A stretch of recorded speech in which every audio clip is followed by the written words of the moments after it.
Welcome, everybody.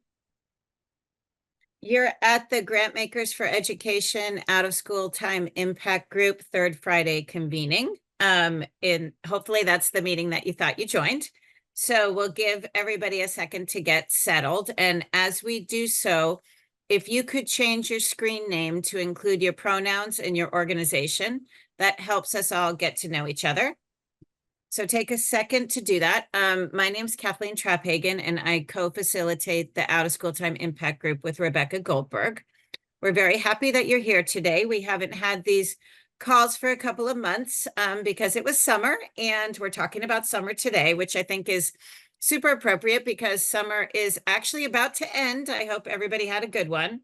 And I know that for those of you who are somehow involved, which is probably everybody, which is why you're on this call, in summer programming for young people, you probably had a super busy summer. And we'll have a lot to say in the chat and in the Q&A because we're talking about summer today. So Gallup and the National Summer Learning Association and American Camp Association have some results of a poll that they've done. We're going to talk about that, and we're going to kind of get into, hopefully, a little deeper, as deep as we can in an hour, the issue of access to high-quality summer learning and how we as a field can really pull ourselves together and think about all the different things that access means. Yes, going to a program, but also how does that program welcome you as a young person with all of the various identities that you bring? And how can we really talk and think about that and share strategies to increase access for all young people? So that being said, the intro question is, and this is for the chat, your name, your organization, your pronouns, and then if you'd like to, briefly share in the chat any strategies that you have found that are successful in increasing access for young people to programs. And you know, obviously answer that from your own perspective as a practitioner, a funder, a researcher, a policy person, or whatever identity that you're bringing to the call today. So I'm first going to turn the mic over to Stephanie Marken, who's here from Gallup, and she's going to give us a briefing about the survey that Gallup did, what they asked and what they found. And then after that, we're going to talk with Omar, Malik, Dworkin, and Laurie Browne about what those results mean for themselves and their organizations. And we'll have plenty of time for you all to get into the conversation as well. So over to Stephanie, and thank you for being here. Yeah, thanks so much to the entire Grant Makers team for allowing me to join you all on a Friday.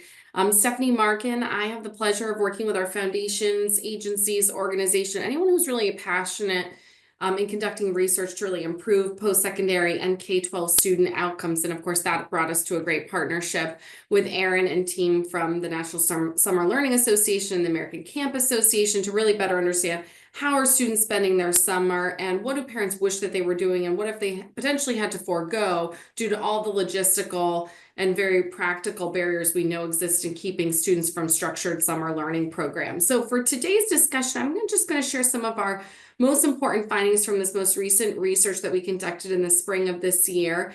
Happy to take questions at the end if you have them, or if you'd like to just pop them into the chat. I'll try to turn to those during the presentation and following my comments so that we can make sure that we get to them.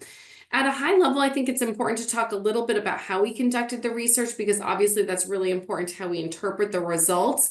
I'm a methodologist by background. I think the sampling design is so fundamental into how people actually interpret data and what they do with findings coming out of research like this. We conducted the surveys that I'll be sharing results for this morning using the Gallup panel. And for those of you who are a little less familiar with the Gallup panel, it's a probability-based panel. We actually randomly select US adults using address-based sampling, which ensures that we cover 99.5% of the US population. Really, the only folks that we're missing are unfortunately those folks that are institutionalized and otherwise inaccessible via surveys like this. And when we randomly select people, we gather a series of demographic background characteristics about them to better understand their household for the purposes of inviting them to surveys. One of those key variables is whether or not there are children present in the household. So we sent a large survey out in the spring of this year to tens of thousands of US adults for the purposes of surveying about 7,000 adults who had children in the designated age group that we were interested in, which was K through 12 students. We conducted the surveys online using a quantitative web-based survey, and we did weight the data to ensure it was representative of all families, of all backgrounds. That was obviously really critical to the research because we wanted to understand how parents from different backgrounds, low-income parents in particular, experienced structured learning programs in their household, the extent to which their barriers, obstacles, but also the types of decisions that they were making about summer programming was the same or different from their peers nationally. The weighting that we conducted was on the basis of things like census region, education level, gender, and age to also ensure that on all those key demographics that also correlate with responses, that we were again representative of all parents nationally. These are our key findings just at a glance. First, we found that about half of children were in some sort of a structured summer learning program. Now, I'll talk a little bit about some of the details throughout our discussion in terms of how we classify summer learning programs, but we asked parents a series of different types of programs that their children could enroll in for the purposes of their summer months. Those programs we reclassified as essentially structured or not structured. We do have the more detailed breakdown also available through this research for those who might want to reclassify some of those programs and experiences. But we found about half of the parents for whom we surveyed reported that their child was in a summer program in the summer of 2023. We asked them also about the summer of 2024 because of course we caught them in May of this year. So we asked them to reflect on the prior summer, but also think forward to their future 2024 summer where their children will be spending their time. That results in about 30 million children that we know were in some sort of a summer learning program over the course of the 2023 summer. But we found significant differences by income level. Unfortunately, and probably not surprisingly to so many of you in this call, we found that parents from lower income households reported greater barriers and were less likely to report that their children were in summer learning programs in the summer of 2023 to the tune of 38%.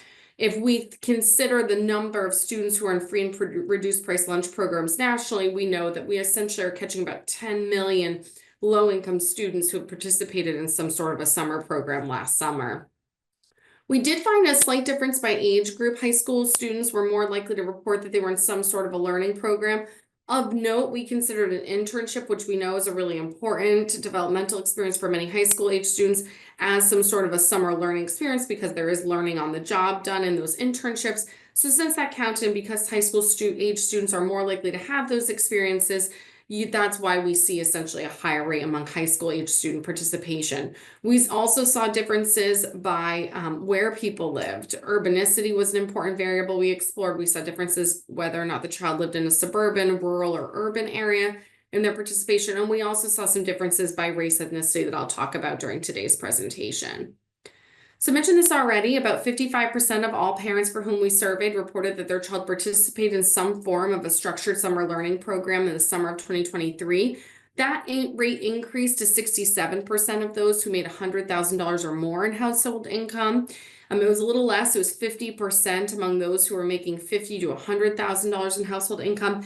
And then it was 38% for those making less than $50,000 in annual household income. So those lower income households that I was talking about. We also asked parents the extent to which they forewent or essentially restricted their child's summer learning participation due to a variety of obstacles they might have been facing. We actually asked, were there any activities you would want your child to participate in last summer but weren't able to either at all or as much as you would have liked? And we found 48% of all students reported or all parents reported that they had to forego or restrict what their child participated in last summer. And that could have been, I wanted them to participate in something all summer long because I have to work and they could only participate in one program and otherwise they spent their time with a family member or friend because of course I had to continue my work. It could also mean that they forewent all activities, right, due to cost or some other variable or barrier, in which case those children weren't participating at all. When we look at those whose child attended at least some sort of a program at some point in the summer, 43% of those parents still said they were restricting what that child participated in. So it was still not an ideal arrangement from the perspective of that parent. And 53% whose children didn't participate at all said that they felt like they had to forego an activity that they wish their child had participated in. Again, another important question that we do see differences by income. So lower income parents were more likely to report that they had foregone or restricted child participation in a summer learning program, less so than, more so than middle income parents, significantly more so than our higher income parents for whom we surveyed. We also asked what were the top reasons those parents felt like they were not able for their child to participate in summer activities as much as they would have liked. And we allowed them to select multiple reasons because we know it's not just always one reason, right? It might be cost, it might be awareness, it might be distance to program, whatever the case might be.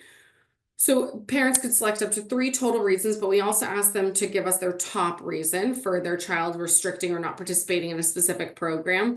And not surprisingly, we found program expense, perceived cost, lack of funds was the most important reason parents reported that they'd either restricted or completely foregone a specific experience for their child at 42%. When we consider the top 3 reasons, that number goes all the way up to 66%. But close behind it is scheduling conflicts, work schedules specifically being mentioned by parents as a major barrier for their child participating in these types of programs. We also saw some issues around awareness. So 26% of our parents reported that was at least one of many reasons that they potentially didn't have their child participate in something they were interested in or hoped that their child would participate in. And we heard a little bit about child interest to the tune of 25%. Everything thereafter kind of dropped down, although I will note that 22% reported that there were scheduling conflicts with their children's other activities, and 21% noted a transportation issue. And given some of the other conversations we have about urbanicity, we hypothesize that transportation issue is not equally felt among all families, among all households. We know that rural parents in particular face greater challenges sometimes in distance and transportation needs in actually getting their child to a program. We also asked parents what their goals were for their children over the course of those summer months. What were the top 3 things they hoped their child would get out of some sort of a summer learning program? And having fun was by far the most important reason. Similar to the prior question, we provided parents the ability to provide us their top reason as well as multiple reasons or multiple outcomes that they hope their child would achieve through these summer learning programs. Having fun, being with friends, making new friends was really important. We also saw a lot of mention of social and emotional learning and developmental skills, gaining independence at 7%. We also heard a desire for being around positive role models or gaining leadership skills as well. And then, of course, having fun, making friends, and physical activity were the top 3 most important reasons, especially as we consider the multiple reasons that parents provided us. We asked parents where their children were spending time. We really wanted to understand not just what the child was participating in, but where they were doing it, especially given the focus of funds and how funding is happening for these types of programs through school systems. When we asked which of the following settings your child participated in or took place in terms of the various activities they reported about, again, for which they could have reported multiple, right? They could say that their child went to a camp as well as went to some sort of an internship-based experience. Across all of those individual summer learning programs and experiences, we saw 48% of parents reported that their child was participating in an activity in an outdoor setting, like a local park or sports field. Followed closely behind that was a museum, theater, science center, or zoo at 28% of parents.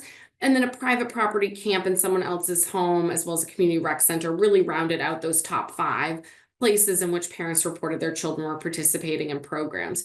You'll see a K-12 school building was mentioned next, but to a very much smaller extent. When we consider all children, regardless of where they were in the summer, if they were in a structured summer learning program or not in one at all, that equates to essentially 72% of children who are spending their time in somewhere other than a K-12 school-based setting, which again, given our ongoing conversations about where funding is taking place and where it's being sent is just an important, I think, consideration.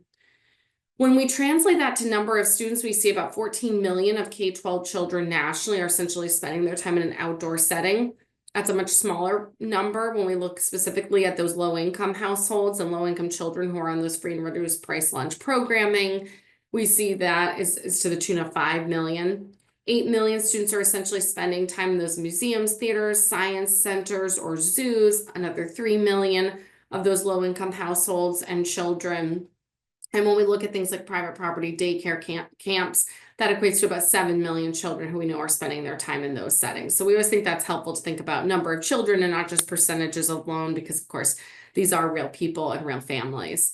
So I'm going to stop sharing there. Happy to answer any questions folks have about the research, and I can take those in the chat, or if anyone wants to just come off mute and just share those directly, happy to take them here as well. Uh, Good afternoon. Thank you. This is really compelling, and I think particularly the data showing the differential impact on access by income band really does suggest some potential interventions. And I wondered how that compares to some of the other areas that Gallup has done work in relating to the kind of impact of income on opportunity. Obviously, this is a big theme in the work of a number of researchers across the board. So I'd just be interested how this kind of shapes up in line with other studies that you've done. Yeah, great question. Well, one of the key studies that we've done at the post-secondary level is looking at internship opportunity. And you saw internships come up here, right, at the K-12 level, the extent to which these high school age students are having opportunities to participate in internships. When we look at the post-secondary level, we see really significant differences by whether or not that post-secondary student is a first-generation college student, whether or not they come from that lower income background, whether or not they're on a Pell Grant specifically. And the biggest challenge we hear from those students being able to participate in internship-based activities is income, right? They feel like they have to forego a paid job in order to take that high quality internship that might be offered through an amazing program, an amazing employer, an amazing on-campus experience that they simply can't afford to take because they need the real income that they'll make in that job. So we hear that a lot at the post-secondary level, and I worry about that a lot. And I think we have a lot of work to do as employers to ensure that we're providing a paid job or internship, not just an unpaid job or internship, because we know when we provide it unpaid, we get a very different profile of students being able to take those types of jobs or opportunities. So that's another place in which income has come up in our post-secondary research that I think is really relevant when we look at the high school age students in this particular research. And all that research around internships and other opportunities is on our news.gallup.com site. So if you're ever interested in some of these insights from our other pieces of research, definitely feel free to go on that website. If you just type anything into the search engine, it should pop right up. Great question. One question I had, Stephanie, was, is there anything about the results that surprised you and your team? Well, I don't think we're surprised that income plays a factor, but to Lucas's point, it's surprising how much of a factor I think that it's playing in, right? The discrepancy, especially if you look at the polls, right? Those in the lowest income categories and the highest income categories, it's essentially double the percentage of our higher income students who are having access to these opportunities. So I think we knew income would be a major challenge, and that's why Aaron and team were so keen to analyze the results that way. But still, I think the extent of that gap is still really troubling. Aaron, anything you would add there? Well, I mean, there's a few other, I don't want to jump in. I know we'll have more conversation later, but hi, everybody. Thank you, Stephanie. And it's great to be with everyone. I'm Aaron from NSLA. A couple of things that I think are of interest were the issue was called out about the conflicts with parent work schedules in programs, which we would know too. But if there are a lot of summer programs that run from 9 a.m. to 12 noon. And if you're a working parent in some other location, you can't leave your office to go. And so you may not sign your child up for that program because, it just speaks to some of these other challenges. That was very high up. That was conflicts with work was like in the top 3. And it also not just speaks to the problem, but also speaks to the part of the solution with allies. There's a whole movement right now. The woman Reshma, who used to be called the Marshall Plan for Moms, I think she changed the name of the organization. But these issues about how do we engage working parents in our cause around out of school time it's coming up, and from an employer and all these other perspectives. I know a lot of you know it, but it was just listed. Also, something else was about awareness. The idea, we all know, maybe some of you had this experience where and you see this, and we hear this all the time from programs, that in the first few days, a program, a city parks program, a library program announces you can sign up. The higher income families learn about it, they get it, they take all those spots right away. And then the spots aren't available for the folks who you would think might benefit or need them more. In addition, those families don't know about it. And so we have to think more creatively and strategically, how are we going to reach folks so they even know these programs and opportunities and they can sign up. So there's a lot there, I think, for us to work on. Yeah. Karen, I saw you had a question. Do you want to take yourself off mute? Sure, great to be here. I know the Learning Heroes study that was done a couple years ago found strong correlations between income and quality. Did you ask about quality as well? Or do you think quality is reflected in just the choices that they have available because of income? Oh, good question. We didn't ask about quality. It was on the cutting room floor just because we were limited in space. We wanted to ask about quality. If we had had more space, I think we would have gone there next. But we just didn't have the opportunity. So we just started with what we had the ability to cover. But it's a great question. And I think it's something that begs more research in general. I think I see another hand. I see a note in the chat about, key findings based upon age or urbanicity. Well, urbanicity, we did see important differences in participation levels by where somebody lived, specifically looking at rural, urban, and suburban. We also looked by things like census region.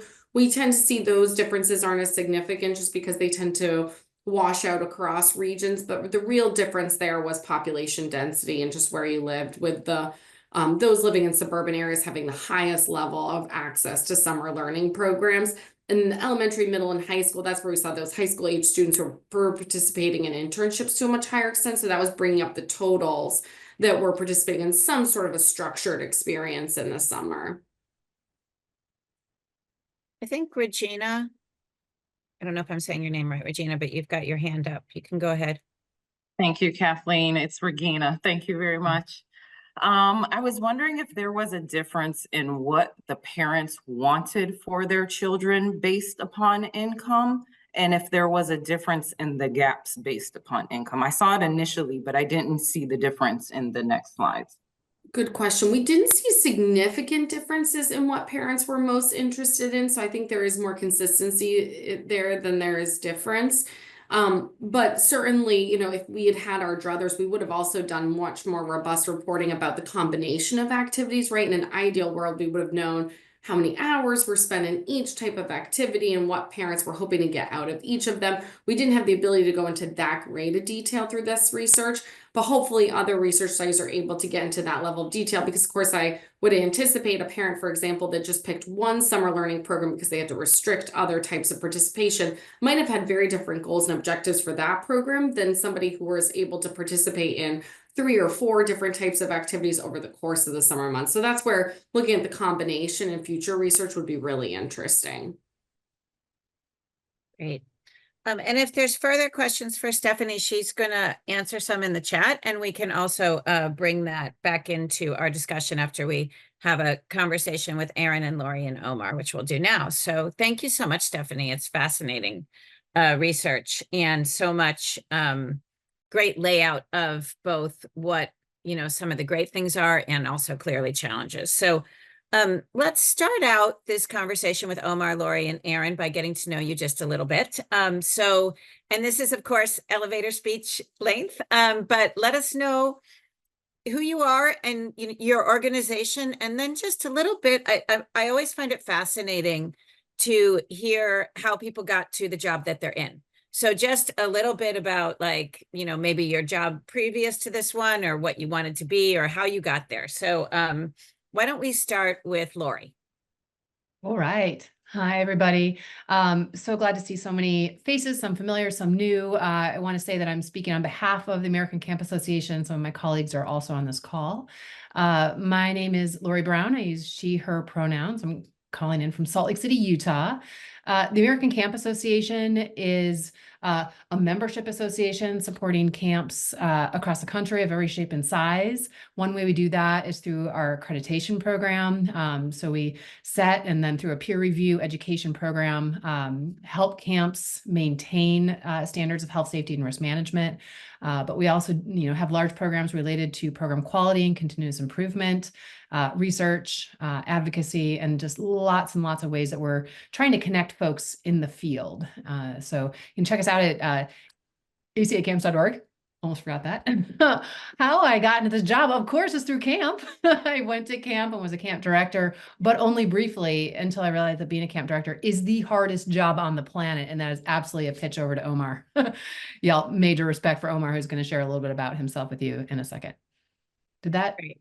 Yeah, elevator? perfect. Thank you. And let's go to Aaron, and then I've got a double question for Omar. So Aaron first. Yeah, well, thanks again. Wonderful to be with so many wonderful partners and leaders on this call. Thank you for including us. Working closely with Laurie, I'm also on the board of the ACA. So I'm Aaron, I'm the CEO of the National Summer Learning Association, NSLA for short. And just in terms of like how I got into this, I benefited from these kinds of summer programs. I worked in them. My family spent money they didn't have putting their children in these kinds of programs. And I always saw what some kids got and what others didn't. In terms professionally, what led me to this, when I graduated college, I was volunteering with Big Brothers Big Sisters, and they needed more men to volunteer with a huge number of teenage boys on the waiting list. And me and my friends created a summer program called Hoops and Leaders to recruit 100 guys to come play basketball, talk about college and jobs and leadership with 100 kids, teenage boys. And that grew, and that led me to After School All-Stars for 12 years, and that led me to NSLA. So this has been a theme through my career. But Great. Thank you for sharing that. And shout out to Big Brothers Big Sisters. That's awesome. Omar, yeah, tell us about yourself and your organization. Hi, everyone. My name is Omar, pronouns he, him. I work for Campfire Central Puget Sound, but more specifically, a residential overnight summer camp called Camp Sealth, which is on Vashon, Washington, just outside of Seattle. I started off as a teacher, got my master's in teaching, thought that the classroom was really the only way to work with young people until I started coaching basketball. And I was like, whoa, that is actually what I want to be doing, is working with young people and really developing them as people rather than teaching them things that they particularly didn't really care about. So I moved over to Boys and Girls Club of San Francisco. I worked at a clubhouse there doing after school programming. And then I kind of just fell into summer camp. The Boys and Girls Club of San Francisco has a residential summer camp called Camp Mendocino. A position opened up. I applied.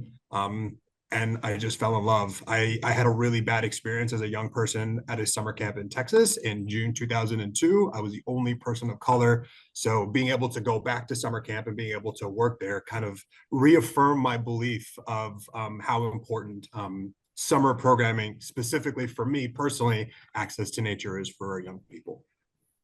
Yeah, thanks for that. And I think that really plays into the next thing I wanted to talk about, which is, and we're definitely going to talk about the economics being a key factor in determining access, but also just about how access is really where all young people are welcomed and they have opportunities to thrive in summer programs. So that's complicated and nuanced, and it has to do with both the family's capacity to pay, but also cultural and racial, gender, and other barriers. And so can you tell us, what does this all look like in a day in the life of your camp? Like, how do barriers to access show up for the young people and the families, and how do you go about dismantling those?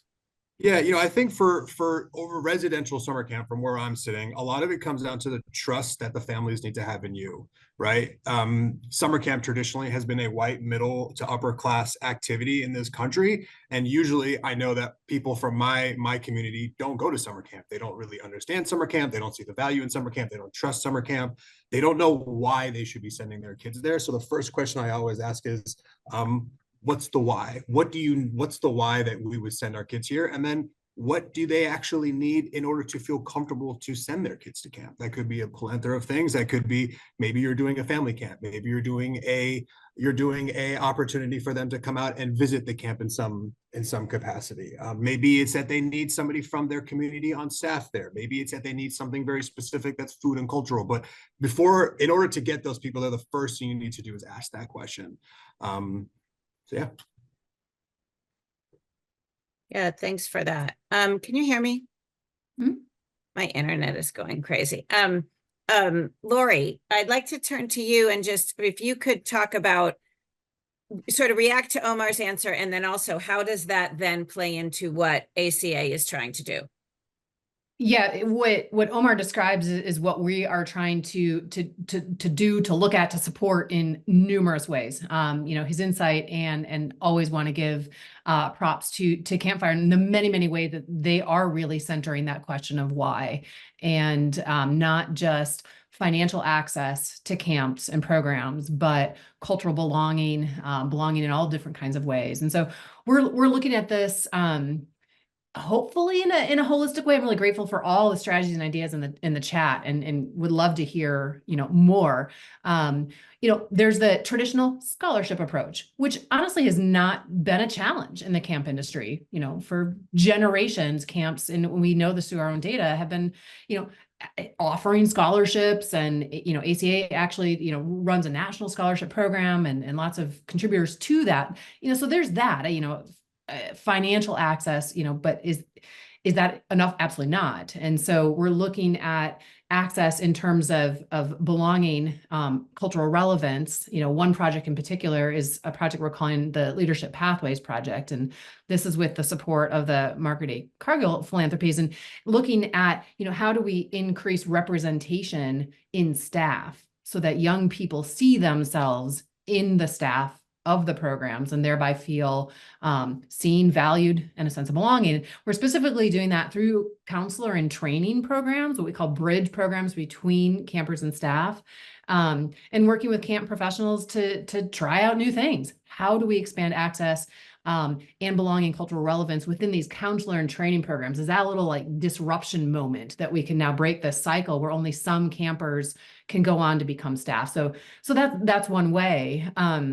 Another way is systemically. So, you know, what are the kind of systems and institutions that can help young people experience camp? We know through some previous research that we did that parents and caregivers actually look to trusted institutions when they're making decisions about summer camps. And these can include schools, community organizations, you know, nationally recognized youth serving organizations, churches, those kind of things. And so our Camp School Partnership Demonstration Project is one way that we're doing that. And you know, camps have been partnering with schools for a very long time. That's not something new, but the reason we're kind of calling this a demonstration project is trying to elevate, you know, what do those partnerships look like? How do we get school side folks to the table? What are the barriers to getting now entire classrooms to camp? And there, the whole notion of kind of cultural relevance and belonging becomes even bigger, because now we're not talking about a particular camper and their personal experience, but a whole classroom where a camper or a family might not have a choice, or might not, you know, have the familiarity with the camp experience. So how do we ensure belonging, quality for an entire classroom of individual students now as they're coming to camp? And then the last, we were doing this through a new project related to characters, really making sure that the field has the tools to understand the communities that they serve through culturally responsive practice. You know, so instead of this like just get kids to camp mode, it's who are we serving? Who are we not serving? How do we understand those values and needs? And then how do we bring those people into decision-making roles in terms of the camp experience, which is exactly what Omar just described. Yeah, thanks for that. And definitely keep the conversation going in the chat. I really have loved so much reading. This is really one of the best intro questions we've ever asked, I will say, because the amount of wisdom and just brilliance that's coming out in the chat is astounding. Well, I shouldn't say astounding, because I'm always in awe of what you all are putting in this conversation every time we get together. So, but please keep that going. So thanks for that. And if you have some questions for Laurie or Omar based on what they said, then throw those in there too. And so, Aaron, I want to turn to you next. And I know we do want to talk about money, and I know you have you're doing some advocacy work along with our senator from Connecticut and a new legislation. So I want you to mention that, and just you know, from your perspective, bring us up to date about what NSLA is doing. Sure. And thank you, Laurie, and been amazing. Thank you, Kathleen. But it was also amazing to work on that camp school partnership project with you and to see how many schools and camps, especially in rural. I saw in the chat a lot of concern about how do we reach rural kids. Well, a lot of these camps are in rural counties and don't tend to always serve the local kids who live near them. And this is a way through the Camp School Partnership Project to kind of get more rural kids into this experience. In terms of, I'll just say, for those of you, who are familiar with NSLA, we've been around for 30 years. I would say this summer, within 24 hours, two of the most important projects the organization's ever been involved with took place. One was the release of this Gallup poll. We've all been working, everyone on this call, coming out of COVID, summer learning was a national priority to help kids recover. There was a lot of investment through the CARES Act and ESSER and the American Rescue Plan. And there was a lot of work done on the ground at the state level, at the local level, to create so many programs to serve many, many more students. People have been asking us, all right, well, how many kids are in these programs? And we didn't have a great aggregated data. We wanted this to be a complement and to build on and support all the research of America After 3 and our great friends of the After School Alliance are always doing. But we just needed in this moment, this summer, right now, because the American Rescue Plan funding is expiring this month, everyone's saying, who do we serve? What do we do next?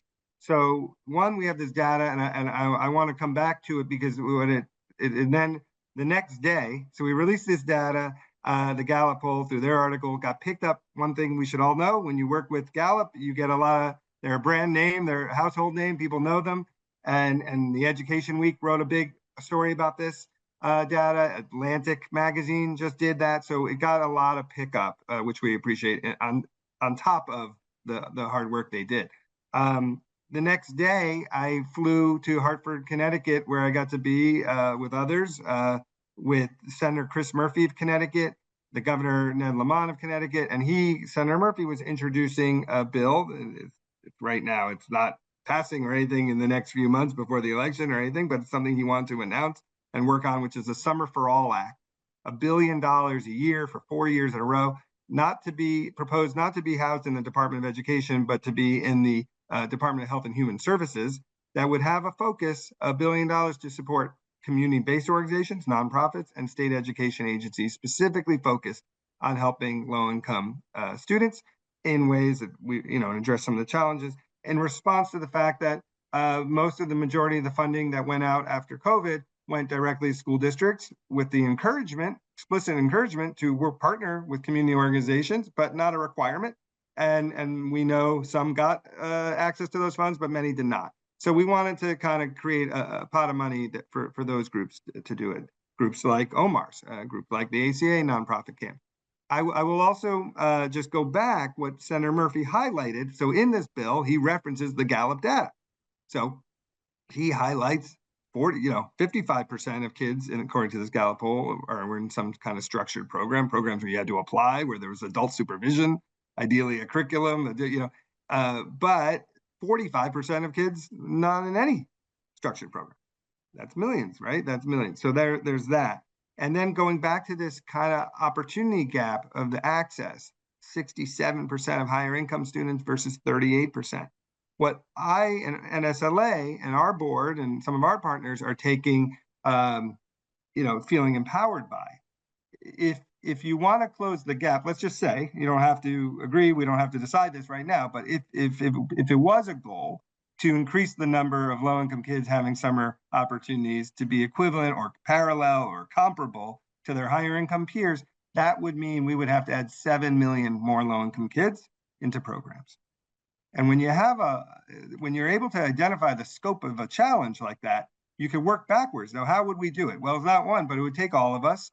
And there are different strategies and ways to do that. Funding at the federal level would be one, messaging and outreach and recruitment would be another, taking away some of these barriers that have been identified. So I think that's very exciting. And I think it's not a, pie in the sky notion that's something collectively with all the partners and knowledge and expertise we have, that we could work towards a goal like that and close this summer opportunity gap. So those were some things that have taken, I think the Summer for All phrase is something, that's the name of the bill, is the Summer for All Act.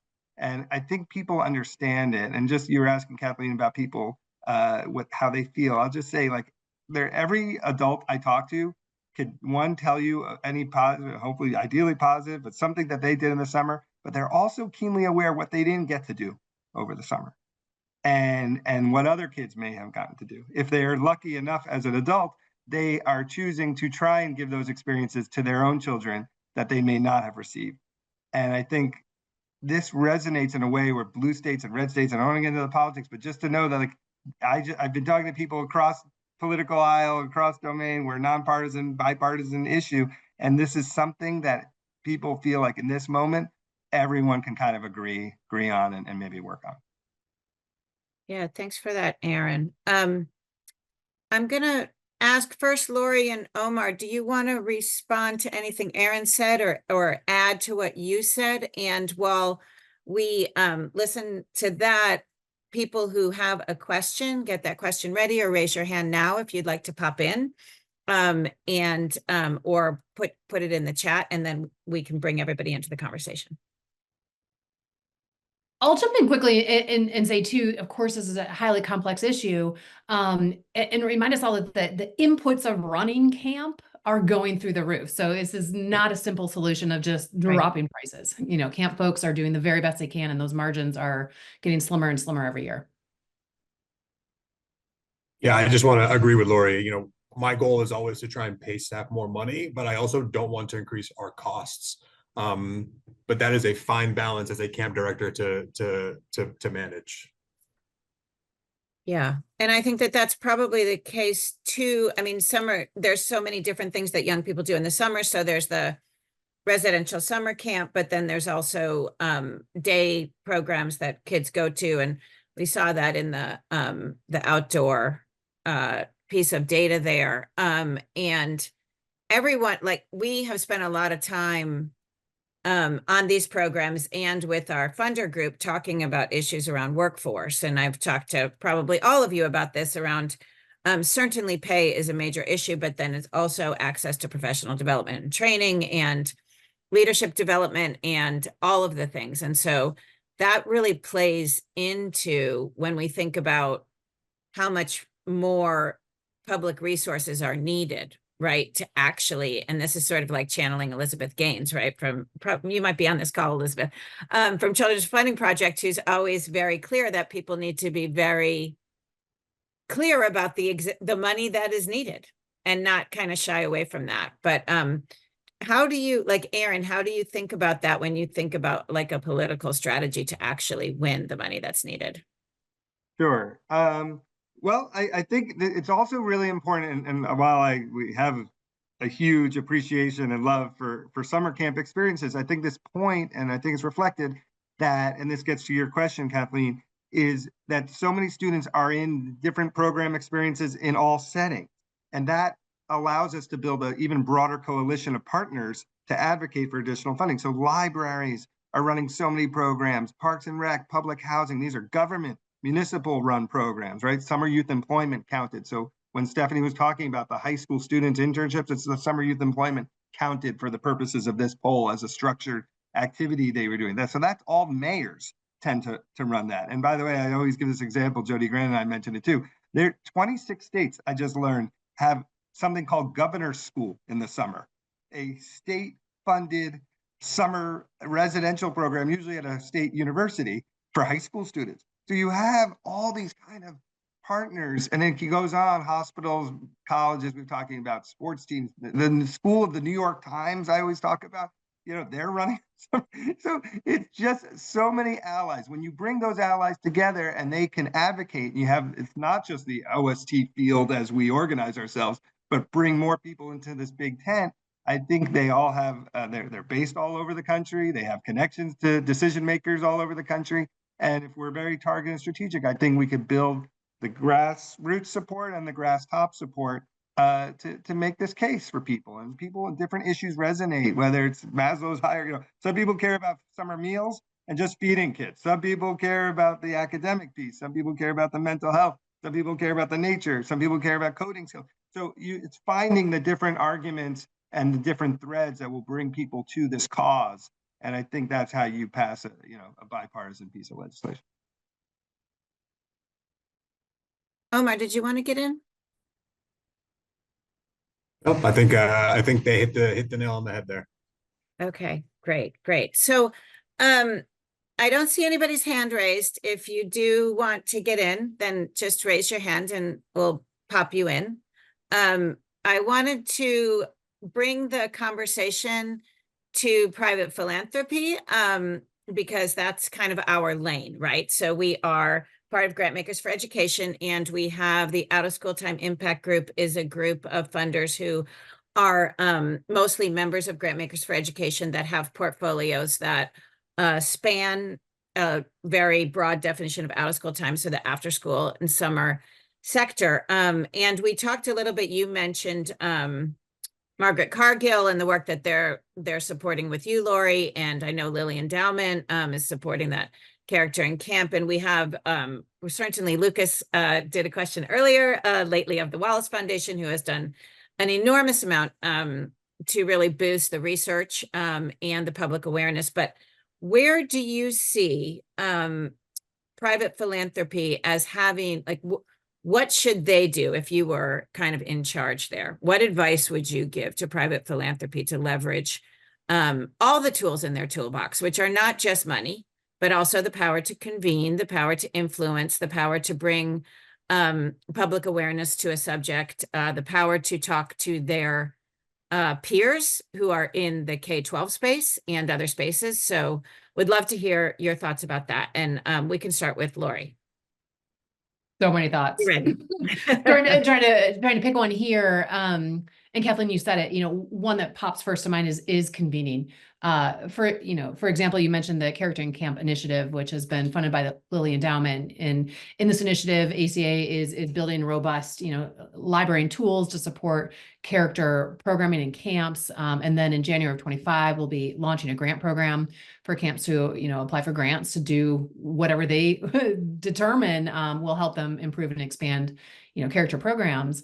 But what we're learning in this work is how many other programs are, either receiving or thinking about, funding related to character. And we all need to get together. We all need to be thinking, kind of at the, I don't know if it's an intermediary level, intermediary and funder, maybe national network leaders about character at the highest level. There's a moment around character. But, we need support now to come together in our own communities of practice, communities of learning. So I'll say that, yes, support for convening is very much needed. And then, of course, I'm a researcher. And so we are always looking for investments in research. We are delighted, and this investment now in the field is going to be transformative, yes. But then how do we use this movement in the field, really this engine around character, to learn from it and ensure that it's done, again, in a culturally responsive way. It's done in a way that's continuously improving. It's done in a way that's expanding how and why people think about camp. And for that, there's, additional investments needed in research in particular. Yeah, thanks for that. Excellent. Omar, you want to get in there? Yeah, I mean, I think you talked about convening, and that is a huge thing for me in the camping world, right? Like being able to bring people together. Shout out to Laurie, because I've been part of 2 of her grants now, and I think the biggest part of that is being able to be together with other camp people and be able to bounce ideas off of each other, because there's never going to be one right way to do it. There's going to be so many right ways, and a lot of times it's about finding that blend and that mesh to make it work for your particular camp. Yeah, great. Aaron, you probably have some ideas here. Well, I think we want to align with what the foundation philanthropy's goals are and who you're already working with. You already have your connections. Charter schools is a huge group that wants to do more in the summer. A lot of them, they self-admit they work so hard during the year, they don't do a lot of programming in the summer, and they need to figure out a way. So if that's something you're funding, I think there's a way to bring your portfolio of grantees into this work, and we can reach more kids together. And they're just independent schools, parochial schools. It depends whatever your focus is. Arts programs. It's really the whole gamut of educational experiences we can tie together. That stat of 72% of students taking part in programs in the summer, not inside school buildings. We love schools. We want to work with schools, support schools, but you also want to reach kids where they are. And almost 100% of the COVID emergency money went to school districts, 80%, right? So it shut out a lot of people, and we weren't reaching kids where exactly. It wasn't a perfect match to reach the kids Right. where they are. I just want to also lift up one thing that maybe philanthropy has access to besides, elected officials and business leaders, celebrities. I don't know why this is, but there is a gigantic list of athletes, and from Steph Curry and entertainers and people and movies, Matthew McConaughey, Katy Perry, who in their free time and with their disposable income have decided they want to create summer experiences for kids. And I could give you a list of dozens upon dozens of celebrities who are creating summer opportunities for kids. And they can be asked and tasked to join our cause as well and be leveraged. I don't know how to reach them all, but maybe some of these partners on this call know, and I can kind of give you a list, and that would be something else to just bring attention and build on some of the good work they're doing. Yeah, that's a great idea. Perfect. I see Isaiah Perry, you have your hand raised. Do you want to come off mute and ask your question? Absolutely. Good afternoon, everyone. My name is Isaiah Perry. I am program director at Brightside Opportunity Center, which is a local nonprofit in Lancaster, Pennsylvania. We are not all Amish, and we do have an inner city. People get surprised to know that. So we're a very small nonprofit, and I've been able to build the grant development and fundraising to where we can offer our STEM programs for free. So it was a big milestone for us to have equitable access into our STEM summer learning camps. However, the caveat has been I've seen less parental buy-in with attendance to the programs because they are free. So we want to ensure access into our programs, and it's important that Black and Brown children who are low income are getting STEM education. But I've been going back and forth whether there should be a price tag on the summer camp, because when I grew up, my mom was, I paid for it, you're going. And by offering camps completely for free, I've seen a downtrend in our attendance. So I'm looking for some advice or insight from you all. Yeah, thanks for that. And I'll just jump in. There was a similar question in the chat earlier around another free provider, wondering if they're really getting to the lowest income families and looking for advice on how to find those families who really need the free services. Great.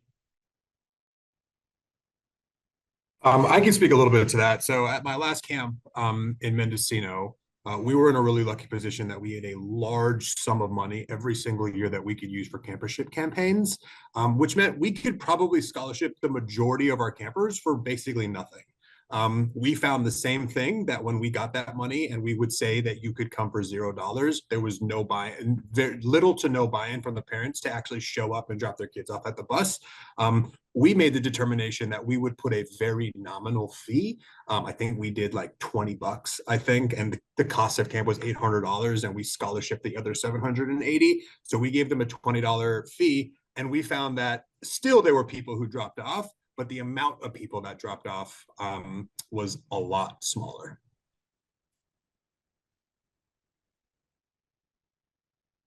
Aaron or Laurie, do you want to get in on that one? Only to affirm that that is an issue that we hear all the time.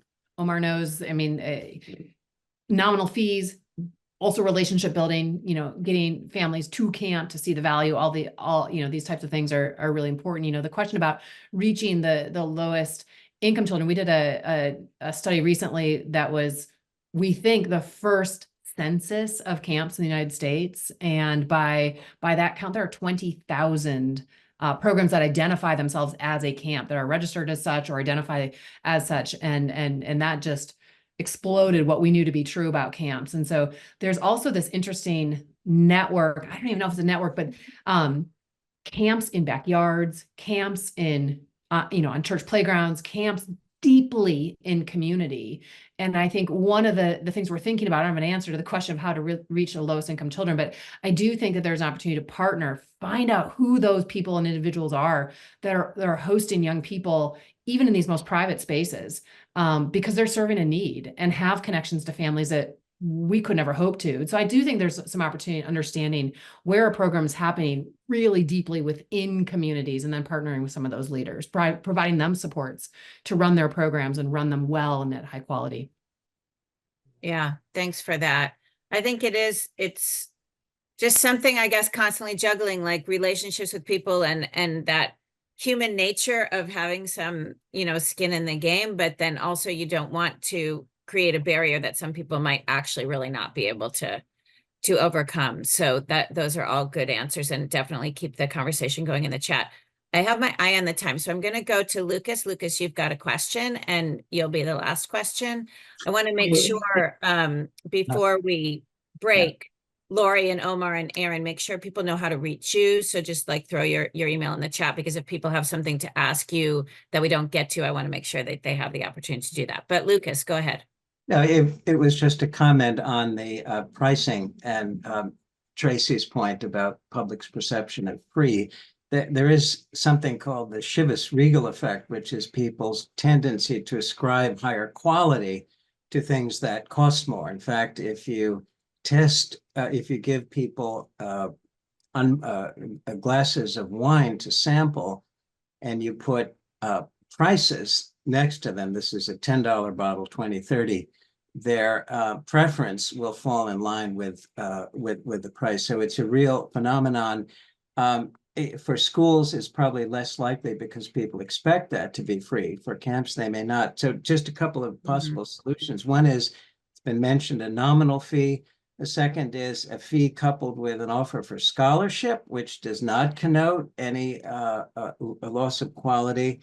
And a third would be, which what we discovered was that the phrase "without charge" doesn't seem to have the same connotation to people as free. So those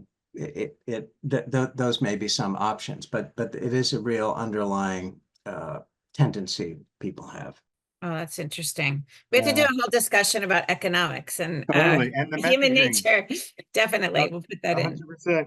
If I could just add, I think a great example, a group that we've worked with is a guy named Raj Shao, who runs a group called In Play out of the Bay Area. He's got great examples where he teamed up with school districts and they said, these are the students and families we're trying to reach first. And they created a whole text recruitment campaign in their native language to get kids into programming.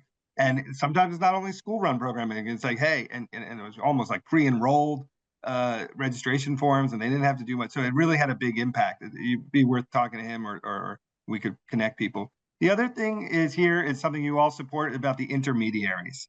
And intermediaries, when you're saying, how are we going to get the numbers up? In Chris Smith, our great friend in Boston, I mean, I think he got 50% of the low-income kids in Boston were in some kind of summer program this summer.